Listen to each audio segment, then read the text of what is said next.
Hi, James here, and welcome back to another one of my lessons. In this video, I'm going to show you how to play this lick, which you heard me play in the introduction. Now, this is just one of the many licks taken from my Rock Lick Method for Guitar book. A step-by-step method to help you build a cool sounding rock style. Comes with over 75 minutes of video lessons and demonstrations, plus backing tracks. I won't talk about it anymore here today because we've got a lesson to get on with, but I will put some links below this video in the description, so click it. Read some reviews, learn more about the book, and see if it's going to help you out.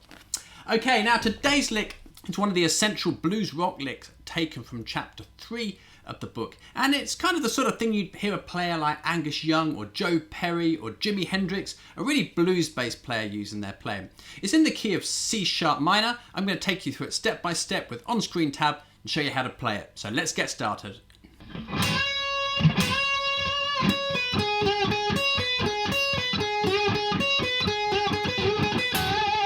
The lick is using the C sharp minor pentatonic scale, shape 1. So here's how you play that scale. You probably know it already. If not, pause the video and use the on-screen tab to help you learn it.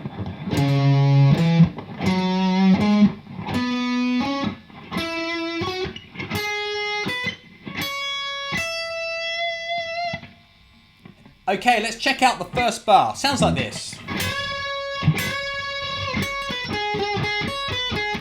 So we're beginning with a double stop bend. Now a double stop bend is where we play two strings together and bend one or both of those strings. In this case, we're just bending the B string up. I'm bending the 12th fret on the B string up, and I'm keeping my first finger in position on the 9th fret on the top E string. Sounds like this. All players use these kind of sounds, but certainly Jimi Hendrix's playing comes to mind. He was one of the first guys, I guess, to really use this in his playing a lot. Now, a little technical tip here for you. It's quite likely that when you bend, the first finger is going to want to bend up too, and you'll get something like this. Like really out of tune. So you need to keep your first finger still and not going up like that as you bend with your third finger. A little tip that I found helps my students with this is to think about gently pulling this finger down a little bit as you do the bend. Now you probably won't actually pull the string down, but it can kind of help you resist the urge for that finger to go too. So try that little tip if you need to. Now we're going to do that bend twice. Kill it off, let it down, bend it again. And then we get into this part of the lick. It's a classic kind of blues rock idea. We're going to start by playing the 9th fret on the top E string, 12 down to 9 on the B string, then we're going to bend 11 up on the G string.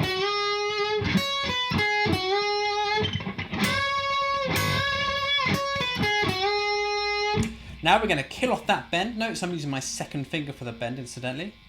Then we're going to play B string at 9th fret and the top E string at the 9th fret. Using my first finger there, just rolling the pressure across like this, so I don't get like that. If I bar it, I'm going to get the notes ringing together. I don't want that, so I'm going to go. You see my first finger shifting the pressure to help me separate the notes out. And then go 12 down to 9 on the B string. That's the second part of bar 1.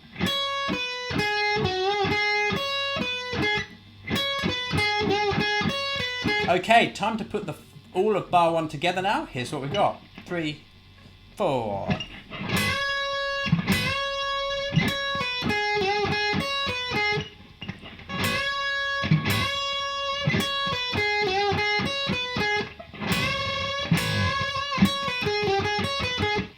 Okay, let's check out bar 2 now.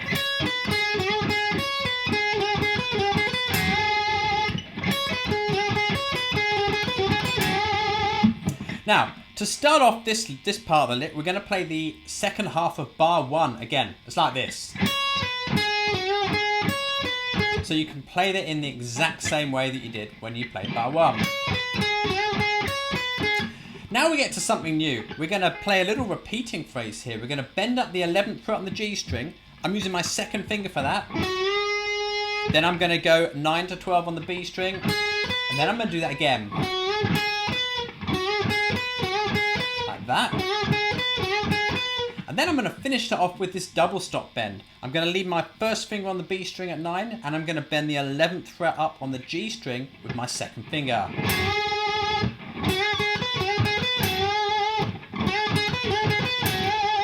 There's a couple of ways you could pick it. You could do it down, up, down, like this. Down, up, down, up, down, up.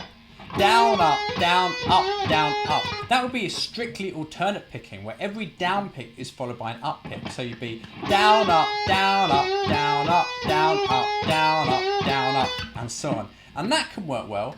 The other way you can pick it, which is what I tend to use these days, is where you go up, down, up, down, up. And this way you're playing it the same way every time you play it. This is more of an economy picked approach, really.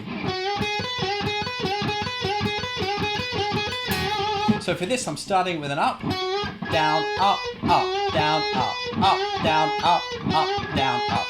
That's a sort of a simpler approach which you may prefer. So here's bar 2, really slow.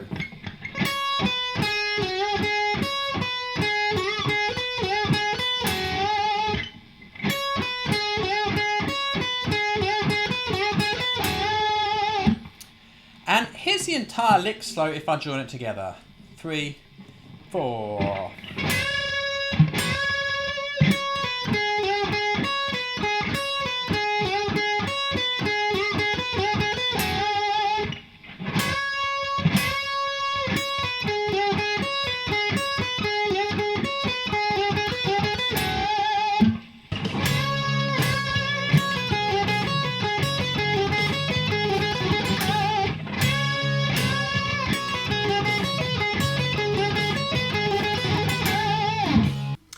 Okay, I always like to include a bonus tip in these lessons just to help you get the very most out of learning this lick. So I just want to highlight a couple of useful features in this phrase which I think you might be able to use in your playing. Now the first one really is the double stop bends. So let's just summarise those. So we had 9 on the top E string and 12 on the B string.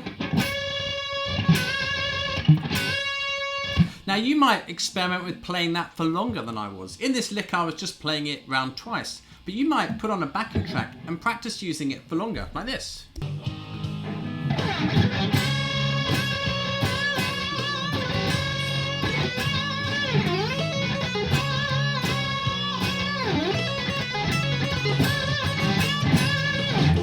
So all I've really done there is taken the general idea. I'm just jamming around with it, seeing how I can work it into my playing.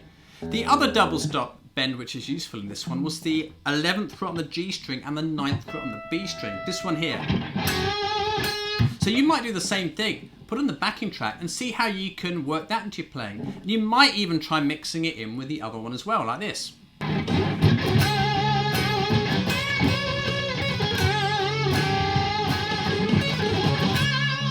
The other useful part of that lick is the repeating phrase at the end of bar 2.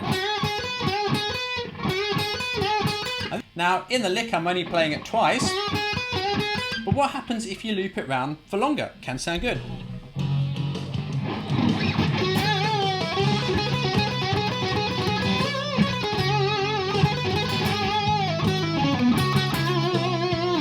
Working with the building blocks of licks like this is how you work them into your playing, and after a while you use them to create licks of your own. Which brings us nicely onto our lick challenge for this video. Your challenge is to take those double stop bends and the repeating pattern I just showed you and see if you can use them to come up with 3 or 4 licks of your own.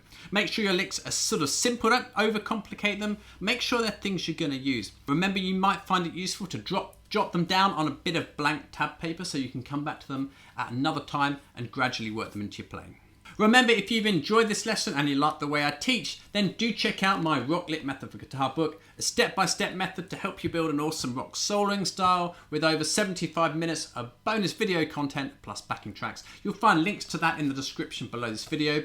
Other than that, thanks a lot for watching. I hope you found this lesson useful. Remember to wind it back, pause it, use the on-screen tab, go through it as slowly as you need to really soak up these ideas into your playing. Have a great day, thanks for watching, and I'll see you again in my next lesson.